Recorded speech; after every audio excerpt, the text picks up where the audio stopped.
무슨 짓이에요? 당장 이건 나. 다 보이잖아. 여기는 프랑스의 한 공장. 작업복을 입은 인부들 사이에서 눈에 띄게 얇은 셔츠와 스커트를 입은 프랑스 여성이 웃고 있습니다. 그런데 어느 날 나타난 한국 남자 때문에 공장은 아수라장이 되고 말았다고 하는데요. 정신없는 상황 속 난데없이 그가 다가와 그녀의 셔츠를 단숨에 벗겨버렸다고 하는데요. 심지어 발버둥치는 그녀의 양손까지 붙잡고는 놓아주지 않았다고 합니다. 대체 무슨 일이 있었던 걸까요? 지금부터 함께 들어보시죠. 구독과 좋아요는 감동블라썸 영상 제작에 큰 힘이 됩니다. 안녕하세요. 저는 에밀리입니다. 지금 제가 맡고 있는 이 공장은 제 인생 그 자체였어요. 프랑스 북부에 위치한 합성섬유 공장. 한때는 꿈의 직장이었고 저 에밀리 르클레어는 이곳의 엔지니어로서 모든 공정을 장악했습니다. 매일 아침 거울 앞에서 가장 세련된 옷을 골라 입고 공장으로 향했어요. 하이힐 소리가 복도에 울릴 때마다 노동자들의 시선이 느껴졌습니다. 그 시선 속에 경외와 두려움이 섞여 있다는 걸 알았지만 그게 싫지 않았어요. 오히려 그 권위를 즐겼는지도 모릅니다. 에밀리, 오늘 A구역 생산량이 목표치에 미달됐어요. 부공장장이 보고서를 들고 제게 다가올 때 그의 목소리는 항상 떨렸어요. 사장 다음으로 제가 가장 무서운 존재였으니까요. 공장 내 모든 생산 라인이 제 설계대로 움직였습니다. 혁신적인 공정 설계로 국가 최고의 생산성을 자랑했고 덕분에 사장의 총애를 받았어요. 꼬박꼬박 보너스가 입금됐고 승진도 남들보다 빨랐습니다. 작업자들 관리 좀 제대로 하세요. 이러다 분기 목표 못 채우면 모두 책임져야 할 거예요. 제 쌀쌀맞은 한마디에 부공장장은 고개를 숙이고 물러났습니다. 사실 저도 알고 있었어요. 이 공장의 안전 시스템이 그렇게까지 제대로 갖춰지지 않았다는 것을. 그러나 그건 제 관심사가 아니었어요. 사장이 원했듯이 생산성만 높이면 모든 게 해결될 거라 믿었습니다. 실제로도 그랬고요. 매분기 목표를 초과 달성할 때마다 사장은 저를 불러 칭찬했어요. 그의 승인 도장이 찍힌 보너스 지급서를 받아들 때의 쾌감이란 말로 표현할 수 없었습니다. 동료 여직원들은 제게 부러움의 시선을 보냈어요. 그들도 저처럼 화려한 옷차림으로 공장을 활보하고 싶었겠지요. 하지만 그건 에밀리만의 특권이었습니다. 노동자들이 바쁘게 움직이는 공장 바닥을 얇은 실크 셔츠와 타이트한 스커트 차림으로 걸을 때면 그들의 시선이 느껴졌어요. 노동자들은 제게 말을 걸기 두려워했습니다. 제가 눈살을 찌푸리면 그날의 근무 평가가 달라질 테니까요. 에밀리 씨, 이 기계가 한 번씩 위험하게 움직이는데 점검해 주실 수 있을까요? 간혹 용기 있는 노동자가 다가와 말을 걸면 저는 대부분 차갑게 대했어요. 작업 매뉴얼대로 했나요? 아마 당신이 미숙해서 그런 거겠죠. 이런 식으로 책임을 돌렸습니다. 사실 그 기계의 안전장치보단 효율에만 집중해서 만든 걸 알면서도 보완하려면 생산을 중단해야 했고 그건 곧 생산량 감소로 이어지니까요. 불안정한 기계로 인한 작은 사고들은 항상 있었지만 크게 신경 쓰지 않았습니다. 산업 현장에선 당연한 일이라고 자기 합리화했어요. 적어도 제게는 그런 평화로운 일상이었습니다. 하지만 그 평화가 깨진 건 그날 아침이었습니다. 사무실 창을 통해 사장이 낯선 남자와 함께 공장으로 들어서는 모습이 보였어요. 사장의 태도가 이상했습니다. 평소라면 당당하게 앞장서서 걸어야 할 그가 그 남자 옆에서 굽실거리며 무언가 설명하고 있었어요. 곧바로 내선 전화가 울렸습니다. 에밀리, 지금 바로 내려와. 이분은 한국에서 오셨어. 공장 설명 좀 해줘. 사장의 목소리에는 긴장감이 묻어났어요. 한국이라고요? 납품하는 곳이 한국인 건 알지만 갑자기 왜 한국에서 사람이 왔을까요? 새로운 거래처라도 되는 줄 알았습니다. 기분이 불편해졌지만 여기는 제 구역이라는 생각으로 금세 자신감을 되찾았습니다. 이 공장의 모든 공정을 디자인하고 관리한 건 바로 저였으니까요. 자신 있게 설명하면 될 거라 생각했어요. 안녕하세요. 에밀리 르클레어입니다. 저희 공장의 공정 엔지니어예요. 자신감 넘치는 미소로 그에게 손을 내밀었습니다. 그런데 그 남자는 제 손을 무심하게 잡았다가 놓더니 공장 내부를 둘러보며 인사보다 질문부터 던졌어요. 이 화학물질 저장 탱크의 안전밸브는 어디 있습니까? 압력계는요? 그의 단도직입적인 질문에 당황했습니다. 아직 소개도 제대로 못했는데 곧바로 기술적인 질문이라니요. 그래도 차분히 대답했어요. 저 탱크의 밸브는 뒷면에 있고 압력은 주 제어실에서 모니터링합니다. 5년 넘게 문제없이 가동 중이에요. 자랑스럽게 대답했지만 그의 표정은 점점 어두워졌습니다. 그는 제가 안내하는 대로 공장을 둘러보며 끊임없이 메모했어요. 처음엔 그저 형식적인 점검이라 생각했는데 그의 질문은 점점 날카로워졌습니다. 이 섬유 건조기는 정기 점검 주기가 어떻게 됩니까? 마지막 점검은 언제였죠? 3개월마다 점검하고 있어요. 지난달에 했습니다. 점검 기록을 볼 수 있을까요? 순간 당황했어요. 사실 점검은 했지만 서류 작업은 대충 넘어간 적이 많았거든요. 그래도 침착하게 대답했습니다. 물론이죠. 사무실에 기록이 있을 거예요. 나중에 보여드릴게요. 그는 고개만 끄덕이고 다음 설비로 넘어갔습니다. 사장은 계속 그의 뒤를 따르며 불안한 눈빛을 보냈어요. 처음 보는 광경이었습니다. 평소 당당하던 사장이 왜 저렇게 쩔쩔매는지 이해할 수 없었어요. C구역에 도착했을 때 그 남자는 갑자기 발걸음을 멈췄습니다. 화학약품을 합성하는 구역이었죠. 그는 노동자들의 작업복을 유심히 관찰하더니 곧바로 지적했어요. 보호구가 부적절합니다. 이 구역은 완전 밀폐형 보호복과 마스크를 착용해야 하는데 왜 노동자들은 기본 작업복만 입고 있죠? 사실 저도 알고 있었습니다. 특수 보호복을 착용하면 움직임이 둔해져 생산성이 떨어진다는 이유로 사장이 최소한의 보호 장비만 지급하라고 지시했거든요. 하지만 지금껏 큰 사고가 없었기에 저도 묵인했던 부분이었습니다. 그게 노동자들이 불편해해서요. 지금까지 문제가 없었고 제 변명이 끝나기도 전에 그는 차가운 눈빛으로 말했어요. 안전은 문제가 생기고 나서 대처하는 게 아닙니다. 미리 예방하는 거죠. 이건 심각한 규정 위반입니다. 그의 단호한 태도에 처음으로 불안감이 엄습했어요. 이 감사가 단순히 형식적인 것이 아니란 걸 깨달았습니다. 하지만 여전히 자존심이 상했어요. 5년 넘게 완벽하게 관리해온 공장인데 하루 만에 판단하고 비난한다니 말이죠. 마지막으로 늘 고장이 잦던 화학 공정 기계 앞에 섰습니다.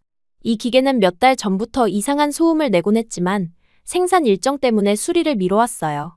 그는 기계 옆에 안전 매뉴얼을 훑어보더니 다시 날카롭게 지적했습니다. 이 기계는 언제 마지막으로 오버홀했습니까? 매뉴얼상 6개월마다 해야 하는데요. 그게 3개월 전쯤이었을 거예요. 정확한 날짜는 기억나지 않네요. 공장을 한 바퀴 돌면서 그는 계속해서 문제점들을 지적했어요. 이 환풍 시스템은 규정 용량의 절반밖에 작동하지 않고 있습니다. 이 구역의 화학물질 관리는 국제 기준에 크게 미달합니다. 그가 던지는 모든 말이 제 자존심에 상처를 입혔어요. 5년간 완벽하게 관리해왔다고 자부했던 제 공장이 그의 눈에는 문제투성이로 보인다는 사실이 참을 수 없었습니다. 그리고 멈춰선 그 남자는 시선이 제 복장으로 향했어요. 얇은 실크 셔츠와 무릎 위로 올라오는 스커트였죠. 특히 결정적인 한마디가 제 인내의 한계를 넘어섰어요. 현장에서 이런 옷차림은 위험합니다. 특히 이런 화학물질을 다루는 곳에서는요. 그 순간 제 얼굴이 화끈거렸어요. 지금까지 정말 아무도 제 옷차림에 대해 지적한 적이 없었거든요. 제 옷차림이 어떻든 그건 제 선택의 문제입니다. 지금까지 아무 문제 없었어요. 제 날카로운 대응에도 그는 흔들림 없이 대답했습니다. 안전은 선택이 아닌 의무입니다. 한 번도 사고가 없었다는 건 운이 좋았다는 것뿐이죠. 그의 말이 끝나기도 전에 갑자기 펑하는 소리가 들렸어요. 늘 고장이 잦던 3번 화학 공정기계에서 폭발음과 함께 화약성 물질이 튀어나왔습니다. 순간적으로 뜨거운 액체가 제 셔츠를 적셨습니다. 너무 놀라 제대로 반응할 수도 없었어요. 심장이 멎는 것 같았고 공포에 질려 비명을 지르며 몸을 떨었습니다. 화상인지 그보다 더 심각한 건지 알 수 없었어요. 그저 제 몸에 묻은 액체가 제 피부를 파고드는 느낌이 들었습니다. 그때 그가 재빠르게 움직였어요. 한국인 남자가 단숨에 제게 달려와 주저없이 제 셔츠를 찢어냈습니다. 너무 당황해서 저도 모르게 그를 밀쳐내려 했지만 그는 제 양손을 단단히 붙잡았어요. 진정하세요. 움직이지 마세요. 화학물질이 피부에 더 닿으면 안 됩니다. 그의 단호한 목소리에 저는 얼어붙었어요. 그는 주변을 재빠르게 살피더니 중화제가 담긴 용기를 찾아 제 피부에 뿌리기 시작했습니다. 그리고는 즉시 저를 화학물질 세척 구역으로 데려가 정수물로 몸을 씻겨냈어요. 모든 행동이 빠르고 정확했습니다. 마치 이런 상황을 수백 번 연습한 것처럼요. 정신이 조금 돌아오자 갑자기 부끄러움이 몰려왔어요. 사람들 앞에서 셔츠가 찢어진 채 온몸이 젖은 상태로 속옷 차림으로 서 있었으니까요. 하지만 그보다 더한 감정이 밀려왔습니다. 분노였어요. 내 비싼 옷이 찢어졌어요. 이게 무슨 짓이에요? 어처구니 없는 말이 제 입에서 튀어나왔습니다. 지금 생각하면 너무 어리석었어요. 그런데 그 남자의 반응은 예상 밖이었습니다. 그는 눈을 치켜뜨며 차갑게 되물었어요. 당신은 얼마나 안전에 무지합니까? 방금 그 물질이 피부에 닿아 있었으면 괴사로 팔을 잃을 수도 있었어요. 옷이 문제가 아니라 목숨이 위험했다고요. 그의 단호한 외침에 저는 말문이 막혔습니다. 온몸에 한기가 돌았어요. 지금껏 한 번도 생각해보지 않은 공포가 덮쳤습니다. 팔을 잃을 수도 있었다고. 화려한 외모와 사치품에 집착하던 제게 그 말은 청천벽력 같았어요. 그는 더 이상 말없이 자기 셔츠를 벗어 제게 건넸습니다. 너무 큰 셔츠였지만 지금으로선 그게 전부였어요. 그제야 저는 물었습니다. 당신은 대체 누구시죠? 그는 담담히 대답했어요. 저는 한국에서 온 산업안전감사원 김민재입니다. 그 순간 사장이 왜 그렇게 긴장했는지, 왜 그 앞에서 쩔쩔맸는지 이해할 수 있었어요. 이 사람은 단순한 방문객이 아니었습니다. 우리 공장의 안전 규정 위반 사항을 점검하러 온 감사관이었어요. 그리고 방금 전 사고는 그의 모든 지적이 옳았음을 증명해버렸습니다. 제 자존심은 산산조각이 났어요. 하지만 동시에 그가 없었다면 제 몸에 더 심각한 일이 일어났을 거란 사실에 등줄기가 서늘해졌습니다. 처음으로 제가 얼마나 안전을 무시하고 살았는지 깨달은 순간이었어요. 민재가 제 몸을 감싸듯 지지하며 구급차로 향했어요. 그의 셔츠를 입고 있는 상태라 어색했지만 그 순간만큼은 그가 옆에 있다는 사실이 이상하게 안심이 됐습니다. 공장 직원들의 놀란 눈빛이 따라왔지만 지금은 그런 시선조차 신경 쓸 겨를이 없었어요. 방금 전까지만 해도 제가 군림하던 공간에서 이제는 한 여성 피해자로 끌려나가는 기분이었습니다. 구급차 안에서 의료진이 제 상태를 살폈어요. 다행히도 화학물질이 깊게 침투하지는 않은 듯했습니다. 민재의 빠른 대처 덕분이었어요. 그는 구급차에도 함께 타더니 의료진에게 정확히 어떤 화학물질이었는지, 어떤 응급처치를 했는지 전문가처럼 설명했습니다. 그의 침착함이 놀라웠어요. 마치 이런 상황을 수백 번 겪어본 것 같은 침착함이었습니다. 이 화학물질은 에틸렌 글리콜과 페놀 혼합물입니다. 피부 접촉 시 15분 이내에 물로 씻어내고 중화제를 사용해야 해요. 다행히 5분 이내에 조치를 취했으니 심각한 손상은 없을 겁니다. 그의 설명은 명확했고 의료진도 고개를 끄덕였어요. 나는 그가 저렇게 다양한 화학물질에 대해 알고 있다는 사실에 다시 한번 놀랐습니다. 몸은 화학물질의 잔여 자극으로 여전히 따끔거렸지만 무엇보다 자존심이 더 아팠어요. 하필 그의 앞에서 이런 모습을 보이다니요. 지금껏 권위를 내세우며 공장을 지배하던 제가 그의 도움 없이는 큰 부상을 입을 수도 있었다는 사실이 쓰라렸습니다. 병원에 도착했을 때 사장은 이미 로비에서 초조하게 기다리고 있었어요. 제 모습을 보자마자 달려와 걱정하는 척했지만 그의 눈빛은 달랐습니다. 이 사고가 얼마나 큰 문제가 될까 하는 계산이 담겨 있었어요. 그는 재빨리 민재에게 다가가 뭔가 속삭였지만 민재는 단호하게 그를 밀어냈습니다. 지금은 환자의 치료가 우선입니다. 안전 문제는 내일 논의하죠. 민재의 냉정한 태도에 사장은 더 이상 아무 말도 하지 못했어요. 그저 병원비를 처리하겠다며 접수처로 향했습니다. 저는 민재의 단호함에 다시 한번 마음이 흔들렸어요. 이런 사람이라면 정말 믿고 의지할 수 있겠다는 생각이 들었습니다. 응급실에서 의사의 진단을 받는 동안 민재는 제 옆에서 한 발짝도 떨어지지 않았어요. 그는 끊임없이 의사에게 질문하며 제 상태를 확인했습니다. 의사는 다행히 큰 문제가 없다고 진단했어요. 초기 대응이 빨라 피부 표면에 가벼운 화상만 입었습니다. 하지만 만약 몇 분만 더 늦었다면 화학물질이 피부 깊숙이 침투해 괴사가 시작될 수도 있었어요. 정말 다행이네요. 의사의 말에 온몸에 소름이 돋았습니다. 괴사라는 단어가 제 머릿속에 울렸어요. 그때 민재가 제게 단호하게 말했던 것이 과장이 아니었단 걸 실감했습니다. 의사는 제게 진통제와 피부 치료제를 처방해 주었어요. 민재는 치료가 끝날 때까지 묵묵히 기다렸지만 그의 태도는 차가웠습니다. 마치 의무감에서 나온 행동처럼 보였어요. 치료가 끝나고 제가 감사 인사를 건네려 하자 그는 고개를 가로저으며 말했습니다. 내일 할 말이 많습니다. 공장의 안전 문제는 더 이상 미룰 수 없어요. 지금 겪은 사고는 시작에 불과합니다. 그리고는 더 이상의 대화도 없이 등을 돌렸어요. 그의 무뚝뚝한 태도에 다시 자존심이 상했지만 이번엔 반박할 수 없었습니다. 그가 옳았으니까요. 제가 5년간 보지 못한 혹은 보려 하지 않았던 위험을 그는 단번에 지적했어요. 그리고 제 목숨을 구했습니다. 미안함과 감사함 그리고 알 수 없는 감정이 뒤섞였어요. 병실에 남겨진 저는 처음으로 깊은 생각에 잠겼습니다. 지금까지 공장을 운영하며 생산성만 강조했던 나의 태도가 오늘의 사고를 불러온 건 아닐까? 매일 노동자들이 안전 문제를 제기했을 때 그냥 일이나 해 라고 무시했던 제 말들이 떠올랐어요. 그것이 얼마나 무책임한 행동이었는지 이제야 깨닫기 시작했습니다. 다음 날 아침, 퇴원을 하고 공장으로 돌아갔어요. 모든 직원들이 회의실에 모여 있었습니다. 민재가 앞에 서 있었고 사장은 구석에 어색하게 앉아 있었어요. 저는 조용히 뒷자리에 앉았습니다.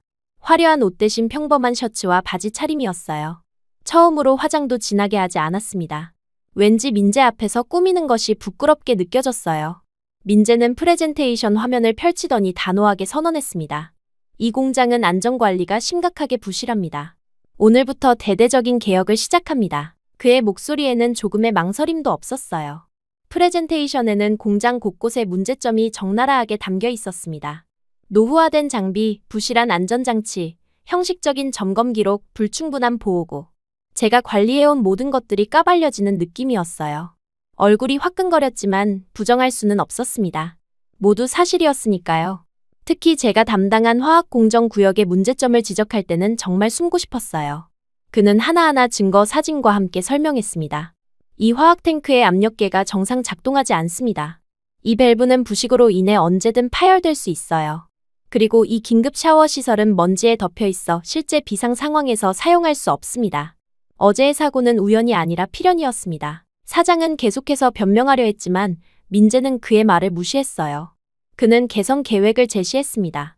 모든 직원의 작업복 착용 의무화, 공정별 안전규칙 강화, 장비 전면 점검 및 수리, 적정 근로시간 준수. 그리고 모든 개선이 이루어질 때까지 공장 가동을 중단하겠다고 선언했어요. 그 말에 노동자들 사이에서 술렁거림이 일었습니다. 누군가 벌떡 일어나 항의했어요. 공장 가동 중단이라고요? 그럼 우리 임금은 어떻게 되는 거죠? 생산량이 떨어지면 보너스도 없어질 텐데. 다른 노동자들도 동조하며 소리쳤습니다. 이러다 생산이 늦어지면 거래처에서 주문을 취소할 거예요. 우리 일자리는 어떻게 되는 겁니까? 안전이 중요하다는 건 알겠는데 당장 가족 생계는 어떻게 해요? 노동자들의 항의가 거세졌어요. 사장은 그 틈을 타 민재의 계획에 반대하려 했지만 민재는 단호했습니다. 안전은 타협의 대상이 아닙니다. 임금 문제는 회사가 책임져야 해요. 지금 당장의 생산보다 여러분의 생명이 더 중요합니다. 이 상태로 계속 일한다면 다음 사고의 피해자는 여러분 중 누구든 될 수 있어요. 그의 단호한 태도에도 불구하고 노동자들은 쉽게 수긍하지 않았습니다. 결국 그들은 집단으로 항의하며 작업장을 떠났어요. 공장은 멈춰섰고 민재는 사장에게 안전설비 개선을 위한 예산안을 제출했습니다. 사장은 억지로 동의했지만 그의 표정에서 불만이 역력했어요. 민재가 제게 다가왔습니다. 르클레어 씨, 당신은 이 공장의 공정 엔지니어로서 개선 작업에 참여해야 합니다. 오늘부터 안전 점검과 개선 계획을 함께 하겠습니다. 그의 말에 고개를 끄덕였어요. 솔직히 민재와 함께 일하는 것이 불편했지만 어제의 사고 이후로 제 권위는 이미 무너졌습니다. 다른 선택지가 없었어요. 게다가 그와 함께 일하며 그가 말한 안전의 가치에 대해 더 알고 싶다는 생각도 들었습니다. 우리는 공장 전체를 돌아다니며 모든 설비를 점검했어요. 민재는 하나하나 꼼꼼히 살피며 문제점을 노트에 적었습니다. 그의 전문성은 놀라웠어요. 제가 5년간 보지 못했던 문제들을 그는 단번에 찾아냈습니다. 때로는 제 설명을 무시하고 직접 장비를 분해해 내부까지 살폈어요. 처음에는 자존심이 상했지만 점점 그의 지식에 감탄하게 되었습니다. 이 압력 조절 밸브는 교체해야 합니다. 내부가 부식되어 있어요. 언제든 고장날 수 있습니다. 하지만 그 밸브는 작년에 점검했어요. 문제없다고 기록되어 있는데 기록이 아니라 실제를 봐야 합니다. 누군가 점검을 제대로 하지 않았거나 문제를 발견하고도 무시한 거죠. 그의 말에 할 말이 없었어요. 사실 저도 알고 있었습니다. 점검이 형식적으로 이루어지는 경우가 많았고 때로는 제가 직접 그냥 넘어가자고 지시한 적도 있었어요. 비용 절감과 생산성 유지를 위해서였지만 이제 보니 그것이 얼마나 위험한 결정이었는지 깨달았습니다. 하루 종일 민재와 함께 일하면서 저는 그가 정말 안전에 진심이라는 것을 느꼈어요. 그는 단순히 규정을 따르는 것이 아니라 정말로 노동자들의 안전을 걱정하고 있었습니다. 특히 직접 노동자들과 대화하며 그들의 불만을 듣고 개선 방안을 물어볼 때는 놀랐어요. 저는 그동안 노동자들을 그저 일하는 기계 정도로만 생각했는데 민재는 그들을 동등한 인간으로 대했습니다. 저녁이 되어 모든 점검을 마치고 우리는 공장 구내식당에서 간단히 식사를 했어요. 그동안 쌓인 의문을 참지 못하고 물었습니다. 민재 씨, 궁금한 게 있어요. 그냥 돈 주는 대로 일하면 되는데 왜 이렇게까지 하세요? 보고서만 작성해서 제출하면 될 텐데 왜 직접 나서서 이 모든 일을 하는 거죠? 솔직히 이해가 되지 않았어요. 제 경험상 대부분의 감사원들은 형식적인 보고서 작성으로 끝냈습니다. 하지만 민재는 달랐어요. 그는 잠시 침묵하더니 천천히 이야기를 시작했습니다. 제 아버지는 건설 현장에서 일하셨어요. 제가 10살 때 안전장치가 미비한 크레인에서 자재가 떨어져 아버지가 크게 다치셨습니다. 척추 부상으로 평생 휠체어를 타야 했죠. 그의 목소리가 잠시 떨렸어요. 강한 사람이라 생각했던 그가 처음으로 감정을 드러내는 순간이었습니다. 회사는 책임을 회피했어요. 노동자 부주의라고 했죠. 아버지는 보상도 제대로 못 받았고 우리 가족은 무너졌습니다. 그때 저는 다짐했어요. 다시는 이런 일이 반복되지 않도록 노동자가 안전하고 존중받는 사회를 만들겠다고요. 그의 진심이 담긴 말에 제 가슴이 뭉클해졌어요. 처음으로 그를 감사원이 아닌 한 인간으로 보게 되었습니다. 그의 단호함과 열정이 어디서 오는지 이해할 수 있었어요. 지금 보니 이 공장도 마찬가지입니다. 생산성만 강조하고 안전은 무시해요. 그런데 누가 다치면 회사는 책임지지 않을 겁니다. 르클레어 씨도 어제 그걸 직접 경험하지 않았나요? 그 말은 가슴 깊이 와닿았어요. 어제 사고가 났을 때 사장이 가장 먼저 걱정한 건 제 상태가 아니라 회사의 책임 문제였습니다. 만약 제가 평범한 노동자였다면 아마 본인 부주의로 치부되고 제대로 된 치료도 받지 못했을 거예요. 안전은 그냥 비용이 아닙니다. 인간의 존엄과 생명을 지키는 최소한의 예의예요. 생산성이 아무리 높아도 그것이 사람의 목숨보다 중요할 수는 없습니다. 민재의 말은 제 가슴을 울렸어요. 그동안 제가 얼마나 잘못된 가치관을 가지고 있었는지 깨달았습니다. 화려한 옷과 권위로 포장했던 제 모습이 갑자기 너무 초라하게 느껴졌어요. 민재는 자신의 신념을 위해 싸우는 진정한 리더였고 저는 그저 허세를 부리던 사람에 불과했습니다. 내일부터 본격적으로 안전 설비를 개선할 겁니다.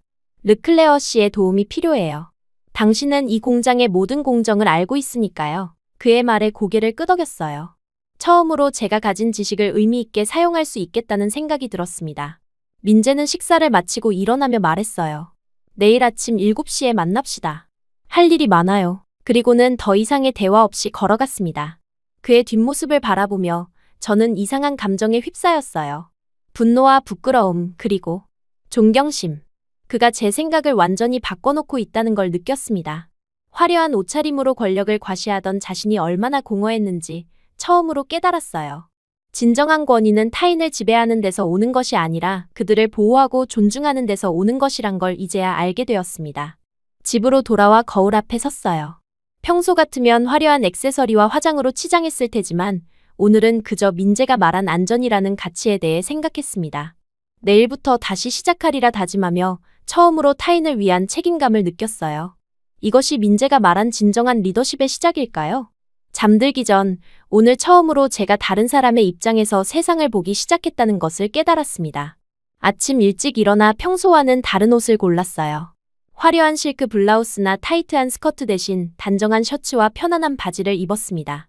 화장대 앞에 앉아 평소처럼 진한 화장을 하려다가 문득 멈췄어요. 어제 민재의 말이 계속 머릿속에 맴돌았습니다. 화려함과 권위에 집착했던 나의 모습이 갑자기 부끄러워졌어요. 자연스러운 모습으로 공장에 나가기로 했습니다. 공장에 도착하자 이전과는 전혀 다른 분위기가 느껴졌어요. 평소라면 기계 소리로 가득했을 공간이 조용했습니다. 노동자들은 삼삼오오 모여 무언가를 논의하고 있었어요. 민재의 개혁안에 대한 불만이 역력했습니다. 저를 보자 그들의 시선이 따가웠어요. 예전엔 두려움과 복종이 섞인 눈빛이었다면 지금은 원망과 분노가 담겨 있었습니다. 민재는 이미 사무실에서 도면을 검토하고 있었어요. 그는 제가 들어오자 고개를 들었습니다. 르클레어 씨, 어제 계획한 대로 시구역부터 점검하겠습니다. 노동자들이 집단으로 항의 중이지만 우리는 계획대로 진행할 거예요. 그의 단호한 태도에 고개를 끄덕였습니다. 민재와 저는 공장 시구역으로 향했어요. 그곳은 가장 위험한 화학물질을 다루는 곳으로 저도 사실 개선이 필요하다고 느꼈던 곳이었습니다. 그러나 항상 생산 일정과 비용 때문에 미뤄왔었죠. 우리가 시구역에 도착하자 몇몇 노동자들이 작업을 거부한 채 앉아 있었어요. 그들은 저희를 보자 적대적인 눈빛을 보냈습니다. 한 노동자가 다가왔어요. 에밀리, 당신도 이 말도 안 되는 계획에 동참하는 거야? 당신은 이 공장이 어떻게 돌아가는지 알잖아. 이런 식으로 모든 걸 멈추면 우리 일자리는 어떻게 되는 거지? 예전에 저였다면 그냥 시키는 대로 해요. 라고 냉정하게 대답했을 거예요. 그러나 이제는 달랐습니다. 민재의 말이 제 마음을 바꿔놓았어요. 안전 없이는 일자리도 의미가 없어요. 당신이 다치면 회사는 노동자 부주의라고 하고 책임지지 않을 겁니다. 우리는 그런 상황을 막으려는 거예요. 제 대답에 노동자들은 의아한 표정을 지었어요. 이전에 에밀리라면 결코 하지 않았을 말이었으니까요. 민재는 제 말에 살짝 놀란 듯 했지만 곧 노동자들에게 다가가 차분히 설명했습니다.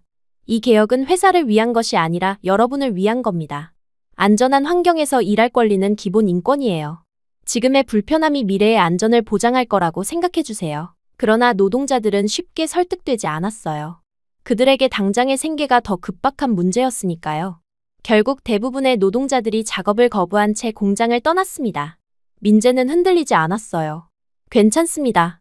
그들도 결국에는 이해하게 될 거예요.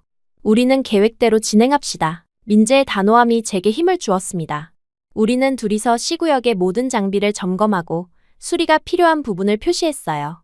평소였다면 귀찮아했을 일이지만 이상하게도 민재와 함께하는 시간이 즐거웠습니다. 그의 전문성과 열정에 감탄했어요. 어떤 장비를 봐도 즉시 문제점을 찾아내고 해결책을 제시했습니다. 점심시간 구내식당은 텅 비어 있었어요. 노동자들이 모두 떠난 상태였으니까요. 민재와 저는 조용히 식사를 했습니다. 그는 항상 묵묵히 자신의 일에 집중했어요. 예전에는 그의 무뚝뚝함이 불편했지만 이제는 그것이 진정성으로 느껴졌습니다. 민재 씨, 정말 노동자들이 돌아올까요? 이대로 공장이 문을 닫게 되면 어떡하죠? 솔직한 걱정을 털어놓았어요. 민재는 잠시 생각하더니 대답했습니다. 진실은 언제나 이깁니다. 그들도 결국에는 안전이 얼마나 중요한지 깨닫게 될 거예요. 지금은 당장의 임금만 생각하지만 사고가 나서 평생 불구가 된다면 그 임금이 무슨 소용이 있겠습니까? 그의 말은 항상 깊은 울림을 주었어요. 식사를 마친 후 민재는 로비로 향했습니다. 노동자 몇 명이 그를 기다리고 있었어요. 민재는 그들과 개인 면담을 진행한다고 했습니다. 저는 호기심에 옆에서 그 모습을 지켜봤습니다. 처음에는 노동자들의 태도가 공격적이었어요. 그러나 민재가 차분히 그들의 말을 경청하고 메모하는 모습을 보며 점점 누그러졌습니다. 민재는 그들에게 뭔가를 보여주고 있었어요. 나중에 알고 보니 그것은 과거 이 공장에서 있었던 사고 기록과 통계였습니다. 심지어 노동자들도 모르는 사고들이 많았어요. 민재의 노동자 면담 장면은 제 시선이 가장 오래 머물렀던 순간이었어요. 멀리서 지켜보던 제가 조금 더 가까이 다가갔을 때였습니다. 민재는 한 노동자와 마주 앉아 그의 이야기에 진심으로 귀 기울이고 있었어요. 그 노동자는 먼지 묻은 작업복 차림으로 손가락 마디마다 굳은 살이 박여 있었습니다. 제 둘째가 아파서 병원비가 많이 들어요.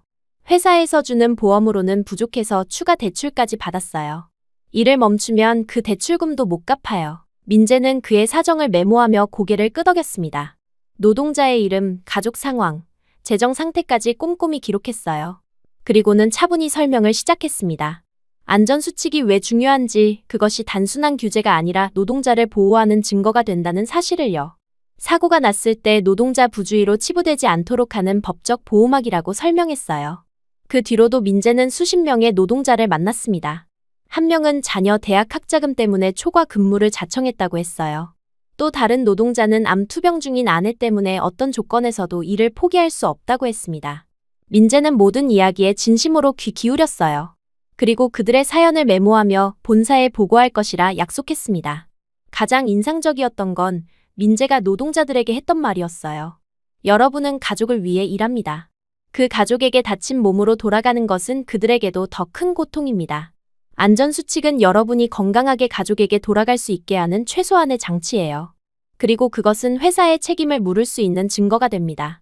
게다가 저희가 계획하는 개혁에는 초과 근무에 대한 정당한 보상, 작업 환경 개선에 따른 수당 인상도 포함되어 있습니다. 처음에는 의심의 눈초리를 보내던 노동자들이 점점 민재의 말에 고개를 끄덕이기 시작했어요.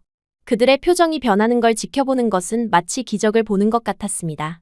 이 공장에서 일하며 저는 단 한 번도 노동자들의 개인적인 사정에 관심을 기울인 적이 없었어요. 그저 생산 단위로만 봤던 것 같습니다. 그런데 민재는 달랐어요. 그는 그들 한 명 한 명의 이야기를 귀 기울여 듣고 그들의 어려움을 진심으로 이해하려 했습니다. 민재가 2시간이 넘는 면담을 마치고 나왔을 때 그의 표정은 무거웠어요. 하지만 동시에 결의의 참모습이었습니다. 그가 제게 다가와 말했어요. 르클레어 씨, 이 노동자들은 단순히 일자리가 필요한 게 아니라 존중받는 일자리가 필요한 겁니다. 그들의 가족, 꿈, 희망이 모두 이 공장에 달려 있어요.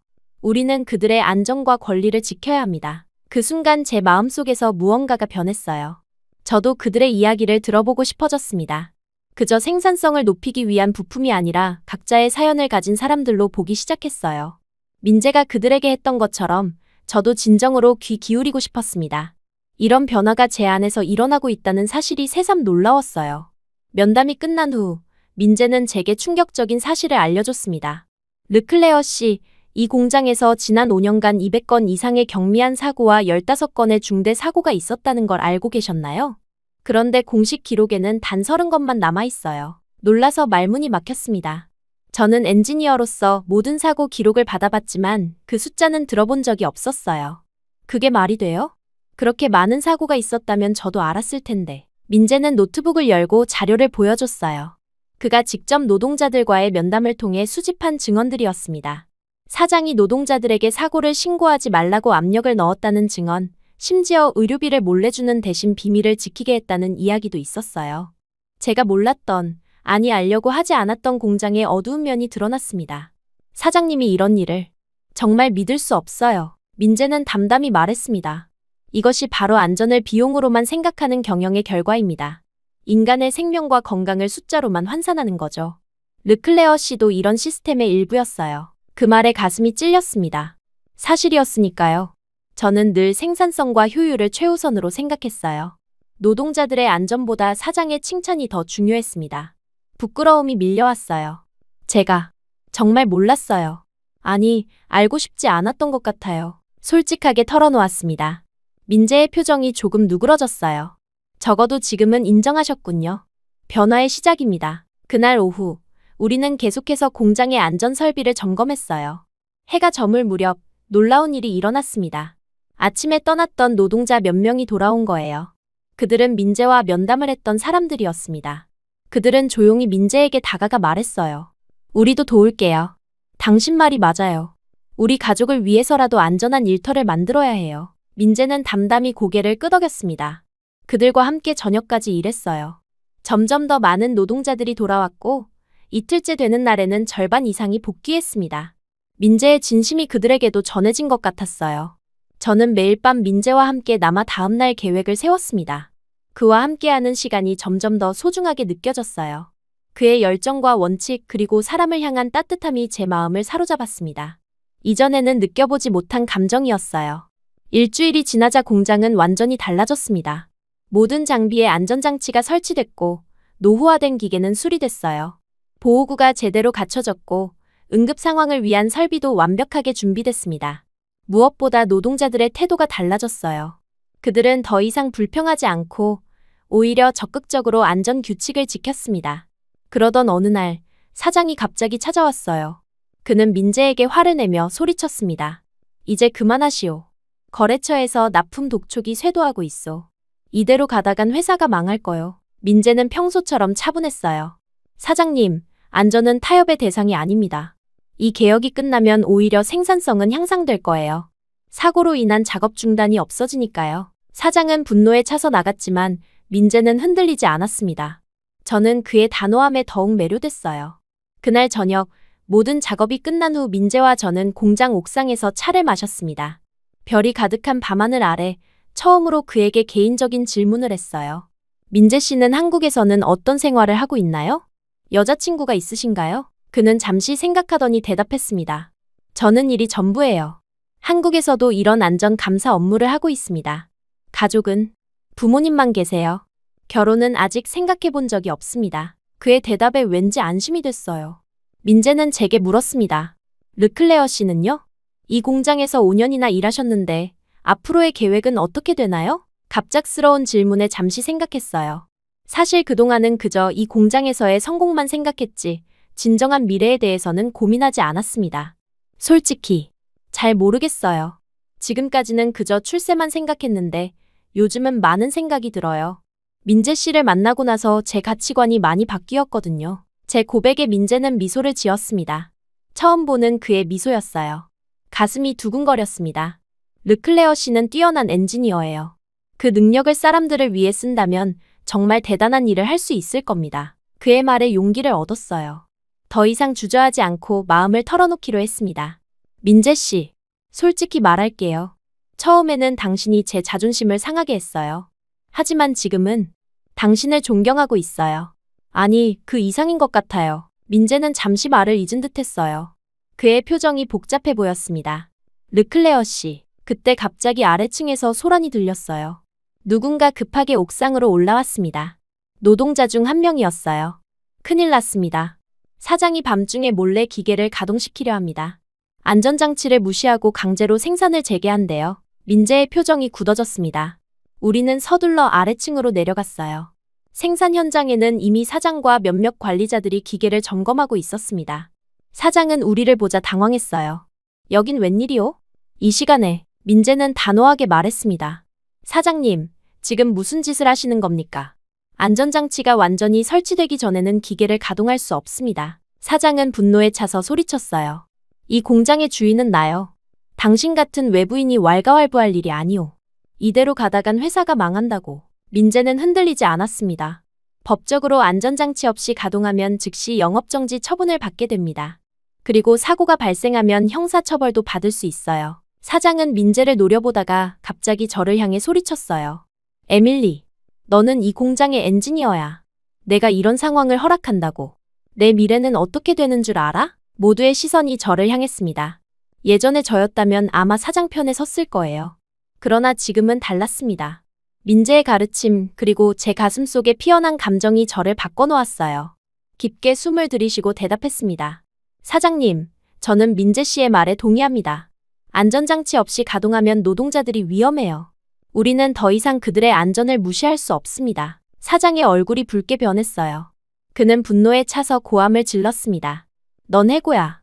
당장 짐을 싸서 나가. 그 순간 민재가 제 앞에 나섰어요. 사장님, 그렇게 하시면 프랑스 노동법 위반입니다. 내일 본사에 보고서를 제출할 때 이 상황도 모두 포함시키겠습니다. 본사라는 말에 사장의 표정이 굳어졌어요. 이 공장은 한국 대기업의 프랑스 지사였고 민재는 본사에서 파견된 감사원이었습니다. 사장은 더 이상 말없이 자리를 떠났어요. 민재는 남은 관리자들에게 지시했습니다.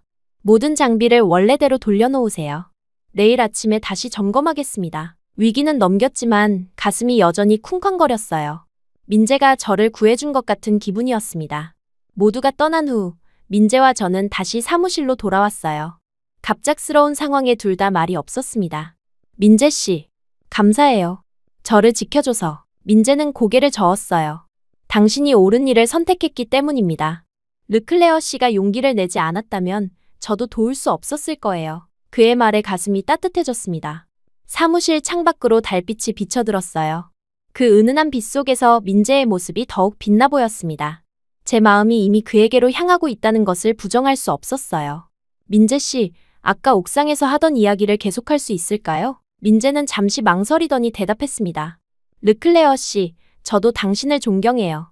처음에는 그저 안전을 무시하는 또 하나의 관리자라고 생각했지만 당신의 변화하는 모습을 보며 감동했습니다. 특히 오늘 사장님 앞에서 보여준 용기는 정말 대단했어요. 그의 말에 용기를 얻어 한 발 더 다가섰습니다. 당신이 곧 한국으로 돌아간다고 들었어요. 제가 함께 갈 수 있을까요? 갑작스러운 제 말에 민재는 놀란 표정을 지었어요. 그러나 곧 그의 눈빛이 따뜻해졌습니다. 르클레어 씨, 정말 그렇게 생각하세요? 고개를 끄덕였어요. 처음으로 제 인생에서 확신을 가진 결정이었습니다. 네, 이제 저는 알아요. 진정한 권력은 약자를 위해 쓰여야 한다는 걸요. 당신과 함께라면 저도 그런 삶을 살 수 있을 것 같아요. 제 미래를 당신이 안전하게 설계해 주세요. 민재는 잠시 생각에 잠기더니 미소를 지었습니다. 그는 제 손을 살며시 잡았어요. 함께 노력해 봅시다. 당신 같은 뛰어난 엔지니어가 한국에서도 필요해요. 하지만 쉽지 않을 거예요.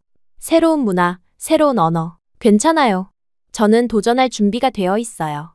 이 작은 우물에서 벗어나 더 넓은 세상을 보고 싶어요. 민재의 눈빛에서 따뜻함을 느꼈습니다. 그날 밤, 우리는 오랫동안 이야기를 나눴어요. 한국에서의 삶, 우리가 함께 할 수 있는 일들. 처음으로 누군가와 진정한 소통을 하는 기분이었습니다.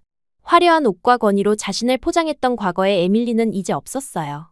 이제는 진정한 가치를 알게 된 새로운 에밀리로 거듭났습니다.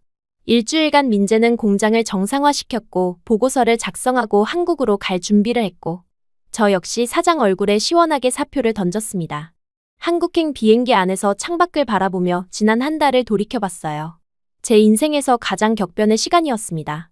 한 달 전만 해도 화려한 옷을 입고 공장을 활보하던 제가 이제는 모든 것을 뒤로 한 채 낯선 나라로 향하고 있다니요. 옆자리에 민재는 조용히 서류를 검토하고 있었어요. 그의 옆모습을 바라보니 불안함보다는 기대감이 커졌습니다. 르클레어 씨, 한국에 도착하면 우선 제 아파트 근처에 당신이 지낼 곳을 마련해드리겠습니다. 그리고 안전공단에 당신의 이력서를 전달할게요. 민재의 말에 고개를 끄덕였어요. 그는 여전히 공적인 말투였지만 눈빛은 달랐습니다. 그 눈빛 속에서 무언가 더 깊은 감정을 느낄 수 있었어요. 비행기가 착륙하고 인천공항에 발을 딛는 순간 가슴이 뛰었습니다. 모든 것이 낯설었어요. 문자도, 언어도, 사람들의 모습도 달랐지만 이상하게 두렵지 않았어요. 민재가 옆에 있었으니까요. 첫 주는 적응하는 데 집중했습니다. 민재가 소개해준 원룸의 짐을 풀고 주변 환경을 익혔어요. 그는 매일 퇴근 후 저를 찾아와 한국 생활에 필요한 것들을 하나하나 알려주었습니다. 지하철 타는 법부터 간단한 한국어까지 모든 것이 새로웠어요. 민재의 섬세한 배려에 점점 그를 향한 마음이 깊어졌습니다. 이번 주말에 안전공단 면접이 있어요. 당신의 경력이면 충분히 합격할 수 있을 겁니다. 민재의 말대로 면접은 순조롭게 진행됐어요. 프랑스에서의 경험과 최근의 안전 개선 프로젝트 참여가 높게 평가받았습니다. 다행히 영어가 통했고 저는 합격 통지를 받았어요. 한국산업안전보건공단의 국제협력팀에서 일하게 된 것입니다. 프랑스어와 영어 능력을 활용해 유럽의 안전기준을 한국에 적용하는 일이었습니다. 새로운 직장에 적응하는 데에는 시간이 걸렸지만 동료들은 대부분 친절했어요. 특히 민재의 지인들은 저를 잘 챙겨주었습니다. 그러나 일부 직원들의 시선이 불편하게 느껴질 때도 있었어요. 외국인이 뭘 알겠어라는 식의 태도였죠.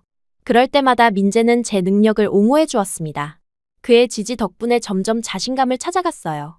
업무에 적응해가면서 민재와의 관계도 깊어졌습니다.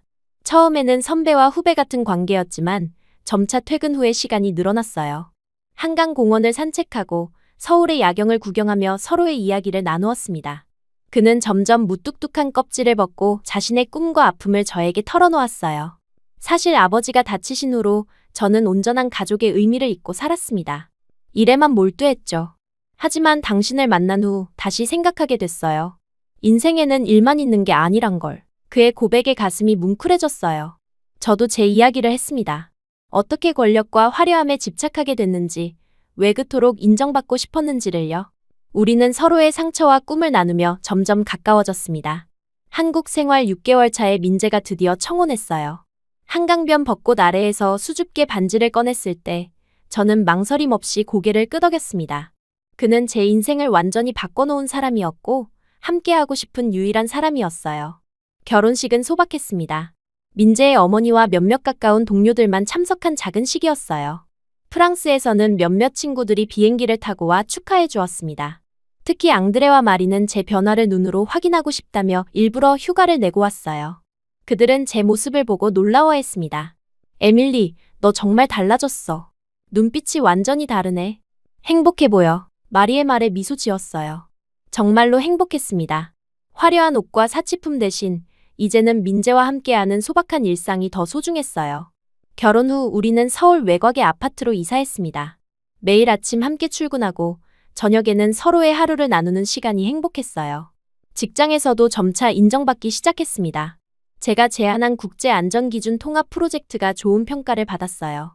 유럽의 선진 안전기준을 한국 실정에 맞게 적용하는 일이었습니다. 특히 화학공장의 안전 시스템 설계에서 제 경험이 큰 도움이 됐어요. 프로젝트 성공 이후 저는 팀장으로 승진했고 더 많은 책임을 맡게 되었습니다. 결혼 2년 차, 우리에게 기쁜 소식이 찾아왔어요. 임신 테스트기에 두 줄이 나타났을 때 민재는 눈물을 감추지 못했습니다. 그는 제 배에 귀를 대고 오랫동안 속삭였어요. 아이에게 안전한 세상을 만들어주겠다고요. 그 모습을 보며 제 선택이 옳았음을 다시 한번 확신했습니다. 임신 중에도 저는 계속 일했어요. 물론 현장 방문은 줄이고 주로 사무실 업무에 집중했지만 일을 놓고 싶지 않았습니다. 민재도 저희 결정을 존중해 주었어요. 그는 집안일을 더 많이 맡아주며 저를 배려해 주었습니다. 우리의 관계는 상호 존중 위에 단단히 세워져 있었어요. 출산은 생각보다 순탄하지 않았습니다. 진통이 길어지고 아이의 상태가 불안정해져 결국 응급 제왕절개를 했어요. 힘든 과정이었지만 마침내 딸 수아가 태어났을 때의 기쁨은 말로 표현할 수 없었습니다. 민재는 병실에서 밤새 저와 아이를 지켜보았어요. 그의 얼굴에서 행복과 안도의 눈물을 봤습니다. 우리 수아는 두 문화의 아름다움을 모두 가진 아이예요. 프랑스의 자유로움과 한국의 따뜻함을요. 민재의 말에 고개를 끄덕였어요. 수아는 우리의 사랑이 만든 기적이었습니다. 출산 후 6개월의 육아휴직 동안 저는 온전히 수아에게 집중했어요. 민재도 가능한 한 일찍 퇴근해 육아에 동참했습니다. 그는 놀라울 정도로 다정한 아버지였어요. 딸을 안고 책을 읽어주는 모습이 너무 사랑스러웠습니다. 복직 후에는 일과 육아의 균형을 맞추는 것이 쉽지 않았어요. 하지만 민재와 함께라면 어떤 어려움도 이겨낼 수 있을 것 같았습니다. 우리는 수아를 위해 더 안전한 세상을 만든다는 공동의 목표를 가지고 있었어요. 그 목표가 우리를 더욱 단단하게 묶어주었습니다. 수아가 두 돌을 맞을 무렵 예상치 못한 방문객이 찾아왔어요. 프랑스에서 옛 동료들이 급히 연락을 해왔습니다. 공장에 큰 사고가 났다는 소식이었어요. 제가 떠난 후 사장은 다시 예전의 방식으로 돌아갔고 안전 시스템을 소홀히 관리했다고 합니다. 결국 화학 탱크가 폭발해 여러 명이 다치고 심지어 2명이 목숨을 잃었다는 충격적인 소식이었어요. 에밀리, 내가 있었다면 이런 일은 없었을 거야. 도움이 필요해. 앙드레의 다급한 메시지에 가슴이 아팠습니다. 민재와 상의 끝에 우리는 잠시 프랑스를 방문하기로 했어요. 수아를 시어머니께 맡기고 함께 비행기에 올랐습니다. 프랑스로 향하는 비행기에서 민재가 내 손을 꼭 잡아주었어요. 도착하자마자 바로 공장으로 향했어요. 사고 현장은 참혹했습니다. 폭발로 인해 공장의 절반이 파괴되었고 아직도 수습 작업이 진행 중이었어요. 앙드레와 마리가 울먹이며 우리를 맞았습니다. 그들은 죄책감에 시달리고 있었어요.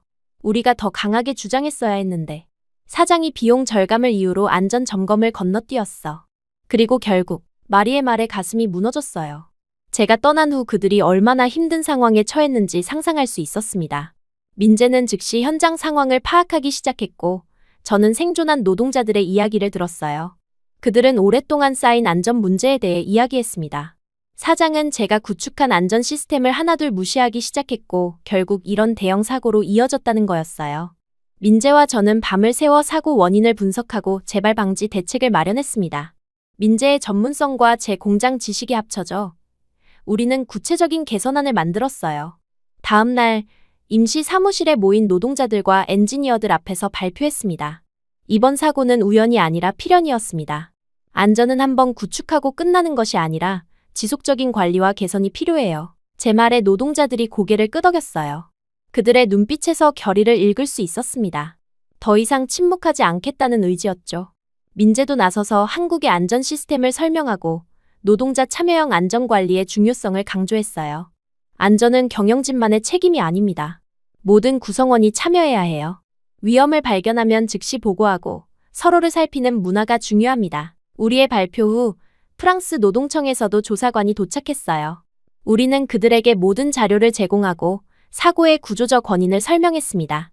조사 결과 사장과 경영진에게 중대한 과실이 있음이 밝혀졌어요.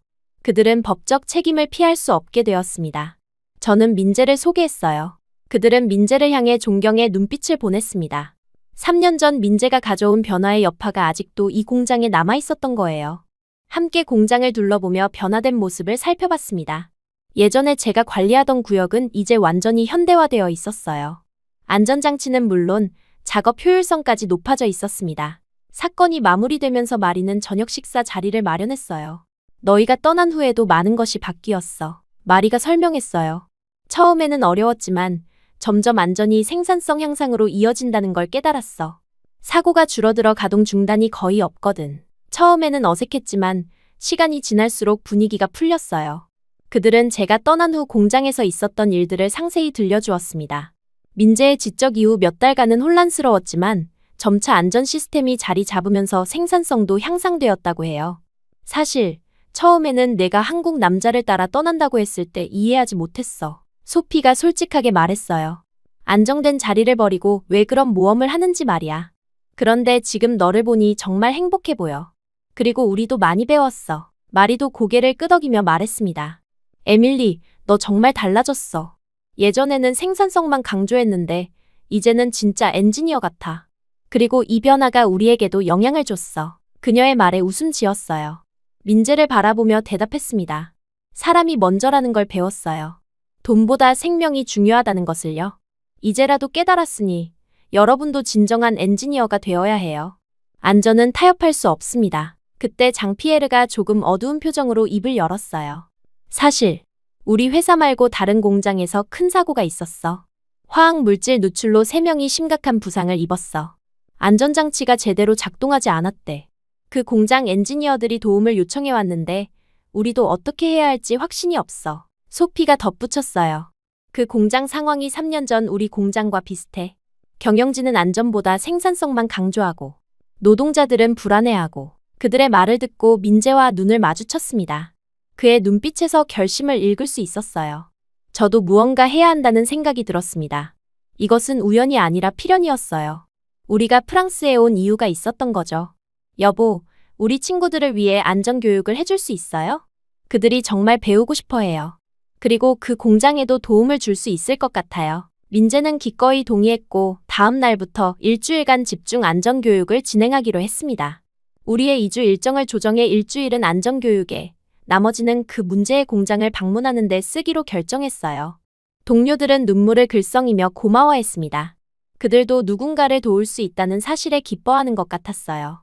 다음 날부터 민재는 제가 일하던 공장의 회의실에서 교육을 시작했습니다. 처음에는 제 옛 동료 엔지니어들만 참석할 예정이었지만 소문이 퍼져 인근 공장의 엔지니어들과 노동자 대표들까지 모여들었어요. 민재는 전문적인 지식과 실제 사례를 바탕으로 교육을 진행했고 저는 통역을 맡았습니다. 프랑스어와 영어, 한국어가 섞인 독특한 교육이었지만 모두가 진지하게 참여했어요.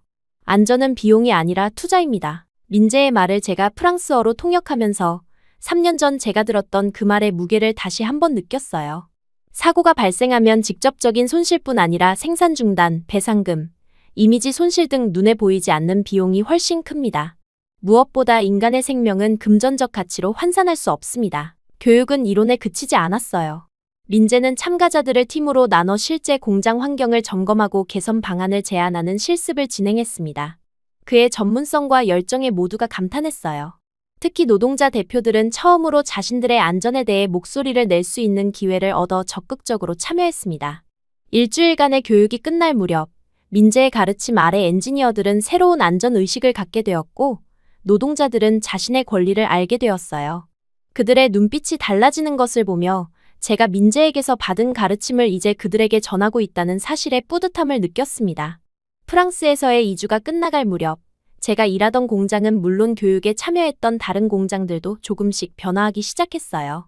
노동자들이 주도하는 안전위원회가 구성되었고 새로운 안전 책임자도 임명되었습니다. 우리가 떠나도 이 변화가 지속될 수 있는 시스템이 갖춰진 거예요.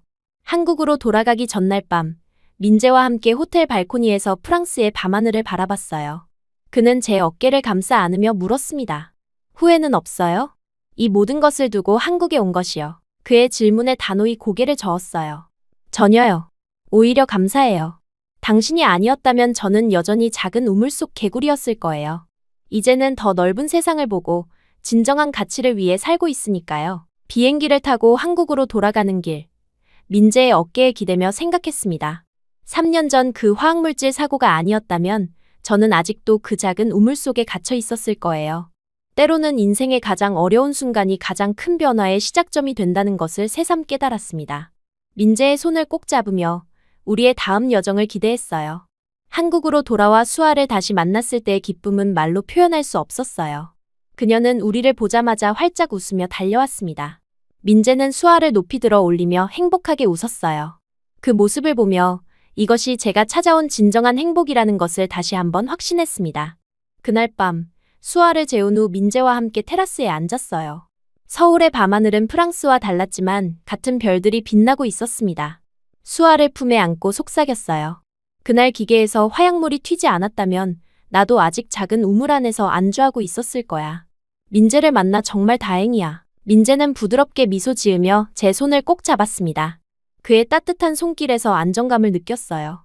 우리는 말없이 서로를 바라보며 미소 지었습니다. 언어가 필요 없는 순간이었어요. 다음 날 아침, 우리는 평소처럼 출근 준비를 했습니다. 수아를 어린이집에 데려다주고 함께 사무실로 향했어요. 평범한 일상이었지만 그 속에서 특별한 행복을 느꼈습니다. 과거의 화려했던 삶과는 비교할 수 없는 진정한 충만함이었어요.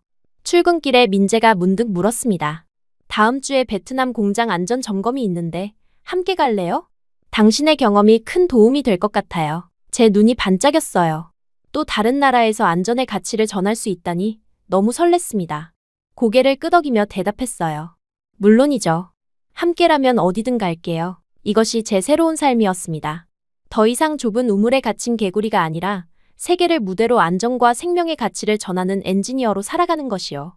그리고 이 여정에 민재와 수아가 함께한다는 것이 가장 큰 축복이었어요. 사무실에 도착해 오늘의 업무를 시작하며 생각했습니다. 인생은 예측할 수 없는 방향으로 흘러가지만 중요한 건 그 흐름 속에서 진정한 가치를 발견하는 것이라고요. 저에겐 그 가치가 안정과 사랑이었습니다. 민재와 함께 이 가치를 지키며 살아가는 것, 그것이 제 인생의 새로운 시작이었습니다.